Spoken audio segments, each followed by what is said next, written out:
So case study 3, we're going to get a little bit more in depth into it. So we're going to make the assumption now that we have someone who does log analysis.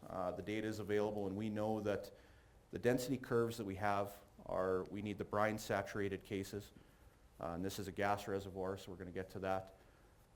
And we know we need to substitute for the compressional, the shear, and the density. So what we did in this case is we did a big project for a client down in the Permian and with a really good petrophysics team, and this was the model they used. They took a simple 5-mineral model, so they used shale, sand, calcite, dolomite, and pyrite on a probabilistic mineral solver. So we calculated the flushed zone and virgin zone fluids and mineralogy using that. And then we did a fluid substitution to the brine saturated case using Gassman fluid substitution. So from that we were able to get compressional, shear, and density at 100% brine saturated case theoretically. And then from that we used these values to calculate Young's modulus and Poisson's ratio, and we took the porosity out of the mineral solver. And it slipped my mind. I've wrote in a lot of these slides that we're using isotropic equations, and I really want to highlight this. This rock is not isotropic at all. It's probably orthotropic in most properties. The fracture simulators that are commonly used, barring the mangroves or the fracmans or the more expensive and more timely ones, don't have the ability to really use isotropic data very well. So we're just using isotropic in this case. So please just bear that in mind. We're not saying it's the right answer, but for practicality in terms of frac modeling, that's what we used. So a few comments on Gassman and where this gets really challenging is there's 5 key assumptions that go into Gassman fluid substitution, and one of them is that our pore pressure is equal between pores. So in the Montney in this case, we have pores that are bound in kerogen, we have pores that are in fractures, we have pores that are in between pore filling illite. There's all types of different pores, and in most cases I think we could all agree that pore pressure could vary between them. And we also need to have a uniform pore shape. And I hope I was able to show that between the fractures and the different point contacts that there are very different pore shapes found in these rocks. We also need to make the assumption that the porous medium is monomineralic. Sorry, I have a tough time saying that word, but a single mineral. So it works really well if it's pure quartz sandstone. In the software we use, it has the ability to use up to 10 different minerals at a time, but it becomes challenging because you're making assumptions about what the bulk modulus and shear modulus of each mineral is, or compressibility essentially, which is the big takeaway from that. We also need to make an assumption that pores are in flow communication and fully filled with a non-viscous fluid. Now, in this particular well, there's not really very much bitumen. So bitumen isn't a problem in this case, but there are a lot of cases in the Montney where there's a lot of pore-filling bitumen. So it'll make the application of this type of fluid substitution difficult. We also need to assume that the system is closed or undrained, so pretty much not fractured. If you have fractures in place, it pretty much means that Gassman's hard to use. And the pore fluid does not chemically influence a solid frame. So what we mean by that is if we fracture it or we put a sonic or an acoustic wave through it, you don't start precipitating things like salt. So in this case, we're essentially 0 for 5. So just before we go down this road and I show you that, we're going to show you the outcomes of using Gassman fluid substitution, but it really doesn't work in this case. There are applications where it's very useful, but we don't think it gives us a good answer.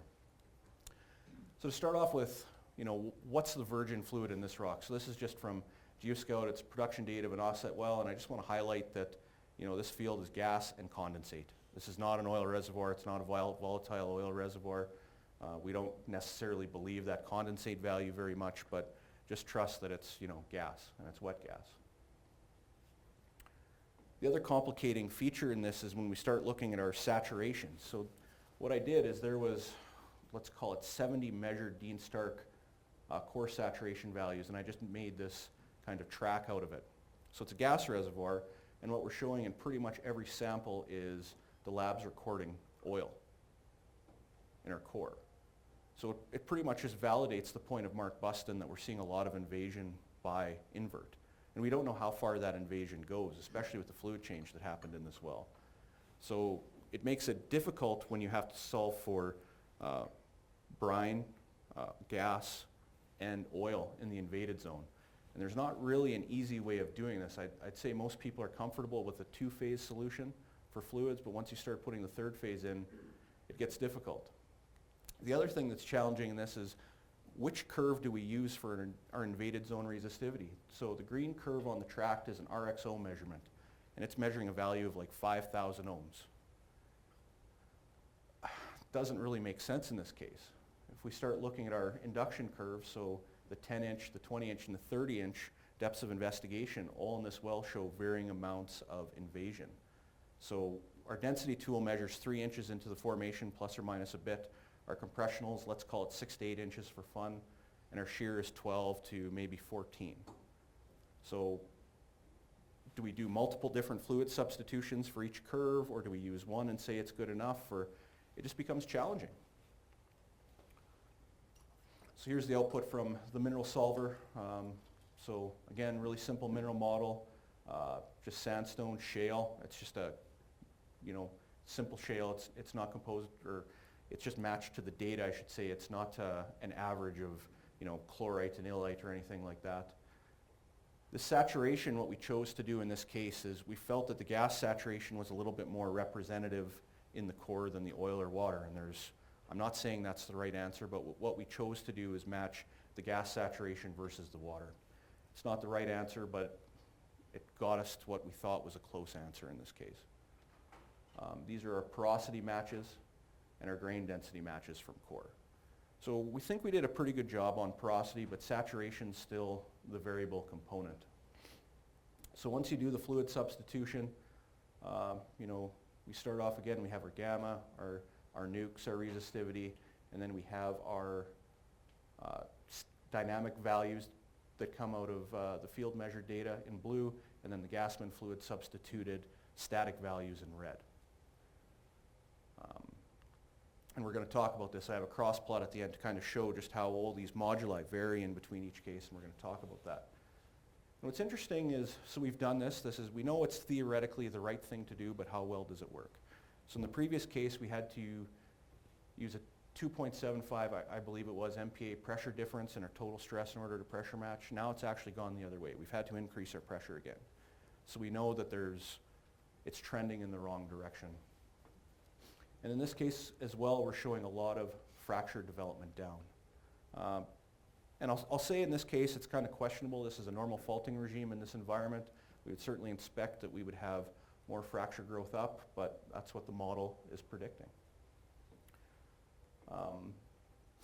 For a gross fracture length, we went from 1,400 meters in case number 1 to just under 1,000 in case number 2 to back over 1,000 in case number 3. But we still have very similar fracture height and very similar fracture XFs at 1 millidarcy per meter of conductivity. So those values are staying constant, though the geometry is really changing.